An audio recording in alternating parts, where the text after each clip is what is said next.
Let's go through my predictions for the NBL 12 Days of Christmas games, the games that went across like the last 12 days. And there is a lot of red here. I absolutely struggled with this. I'm putting it down to I took a lot of chances on a lot of teams that I thought were on the up, and then things just didn't go that way. But I'm going to take the safe bets from now on because I did not like the amount of L's that I took. So let's get into it. The Kings beat the Breakers as the Breakers were going on their downfall.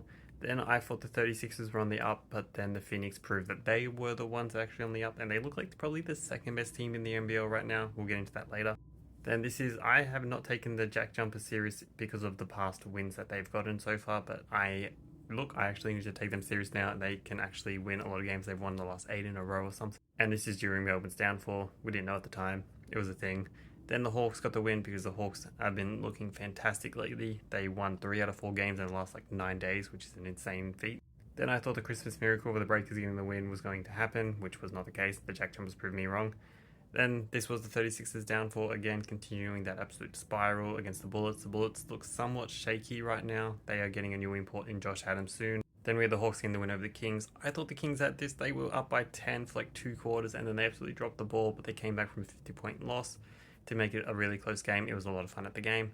Then I thought the Titans were finally going to get the win on the down United, but they proved me wrong, and United finally got that win that they needed. Now let's get into the last few games that have happened, where I picked the Hawks going over the Bullets. Safe bet by me, and the Hawks looked fantastic, even though they only had a 2-day turnaround.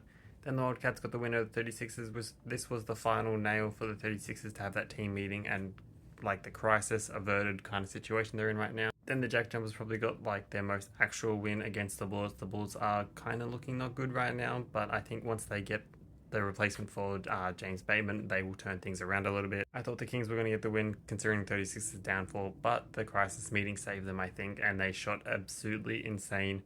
But I don't think this is going to save their season. I think they still have work to do. They have 3 games coming up. If they win more than one of them, then I think they can be considered a serious threat. But right now it's the crisis meeting, people a lot of emotion. It's really hard to say. Then probably the game of the 12 days of Christmas, we had the Phoenix getting the win over the Hawks.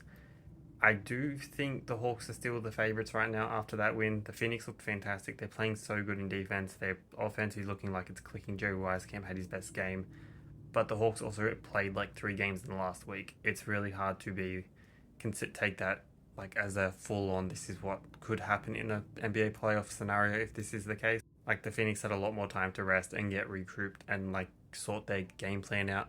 And then the final game of the year, we had the Breakers getting a big win over the Taipans. I thought the Taipans would win. There was no Parker Jackson Cartwright, but Matt Mooney and Taco Fall proved me wrong. So from the last 12 days of Christmas, I went 5 from 14.